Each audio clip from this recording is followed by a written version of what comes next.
Hello, I'm Quinto from 559 Media, and today we're going to be talking about pain points, dream lives, and dream scenarios. So, I'm going to go over quickly about what each of these are, and I'm going to go more in depth about them with examples. So, without further ado, let's get to it. So, first on the agenda is pain points. What pain points are basically things that you say in a VSL or in any form of copywriting to be able to get the customer's attention and get them to keep reading.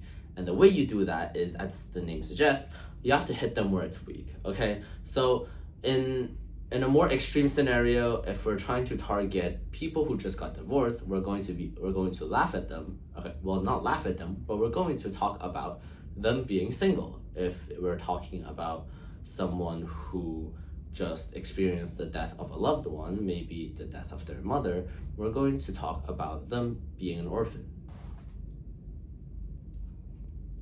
Obviously, it's not that extreme, but think of pain points like trying to get you to run by chasing you with a knife and threatening to stab you. Hear me out, okay, on this one. Getting you to run is like getting your attention. While you're running, while you're moving, is like the motivation to get better, right? So the way to get you to start running or start acting in this case is by hitting you where it's weak, or like in the metaphor, chasing you with a knife. And the motivation that they have is to act on what they're insecure about. So, and unlike those scenarios where they can't change anything, a more realistic pain point would be like, do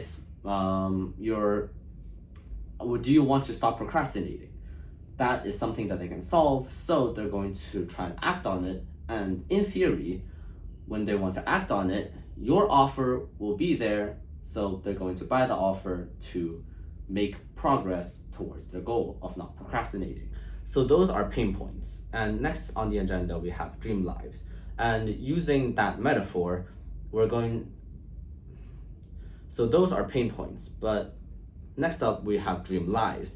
And using that stabbing, running metaphor, dream lives are kind of like the cake at the end of the race that motivates you to keep running. It's not necessarily going to make you run as quickly, but it's still going to make you run, and it's going to motivate you to keep running even when you're tired along the way. Sometimes, so if I'm running with a knife and chasing you, then at some point you're probably going to just give up and then accept defeat because you're going to die anyways. But in this scenario, when you stop running, you're not getting closer to the cake. So you're going to feel like, oh, as long as I keep moving, or as long as I keep walking or running, no matter how slow I am, as long as I still do it, then I'm going to get to the cake and I'm going to have a reward.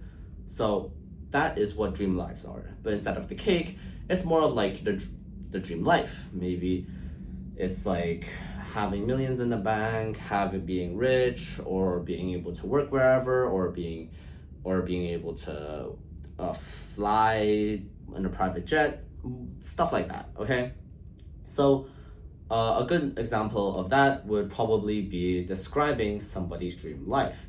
Let's say driving around in a Porsche, or maybe not needing to work a 9 to 5, or maybe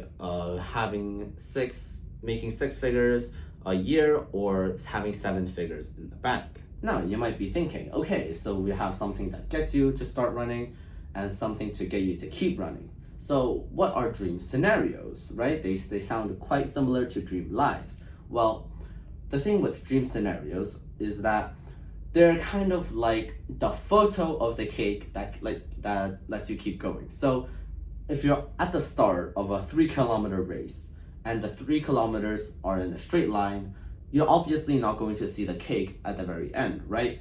But if I show you a photo of it, something visual or whatever, it's just something for you to visualize you eating the cake, you're going to feel more motivated than just hearing about it and being like, oh, I'll have a cake at the end. You know what I mean? So in marketing, what we do is instead of just narrating your dream life, we're going to try and have the viewer/customer or whatever, we're going to try and have them visualize it. So let's take the dream life example that I just made, like the Porsche, the skipping 9 to 5 dream life, and then let's turn that into a dream scenario. So the dream scenario would probably be waking up without an alarm clock, maybe waking up at 10 a.m. Without a boss, and having a private chef cook you breakfast before you even get up out of bed. That's something you can easily visualize, right? If you close your eyes right now and trying to visualize yourself waking up, looking at the alarm clock, it's 10 a.m., and then you hear the sizzling of the pan of your private chef already making food for you. That's really easy to visualize, and most people can do it, and it just really enhances the storytelling that we have in the VSL. So I've gone over all three types: pain points, dream lives, and dream scenarios. So how are we going to really integrate this into a VSL? Well, this could be a whole video in and of itself, but a good rule of thumb, basic rule of thumb, basically the fundamentals that you need to know is that you almost always have to start with a pain point. As I said, pain points are the thing that get people to start running. So in the first few seconds of a VSL, you have to get their attention, get them like this, and get them to start running and be motivated to take action in the first few seconds, basically pain points. And then somewhere after the offer, you talk about their dream lives and then their dream scenarios. Midway, maybe like 70% through the VSL. So it's right before the CTA, the call to action, but it's not right before the call to action where it kind of doesn't fit the balance of things, right?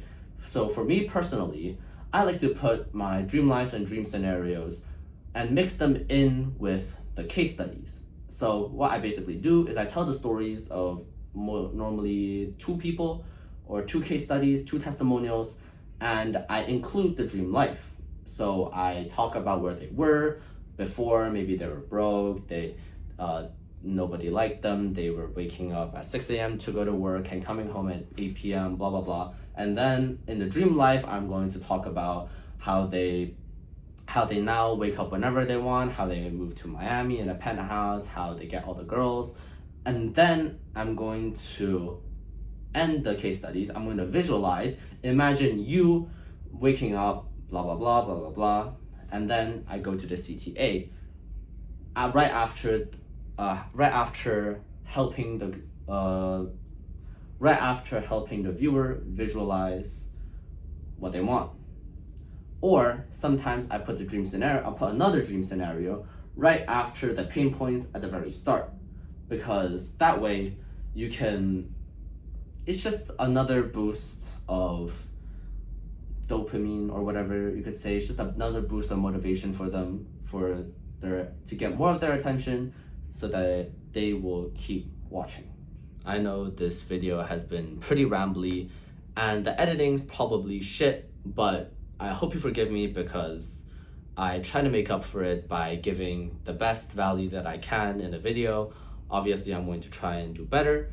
And if you're interested in VSLs that are going to be way higher quality than this, because this channel is purely to deliver value. It's not here to be attention worthy or whatever.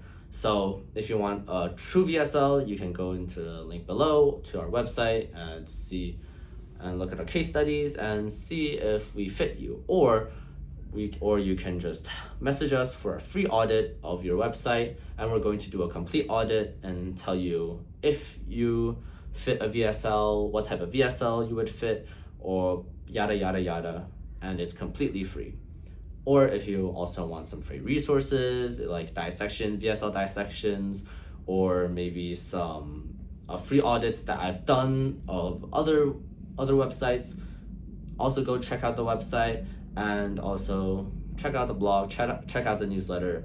All of these are completely free, except for the VSL, of course, but everything else that I mentioned is completely free, and it's just free value, and I spent a lot of time on it.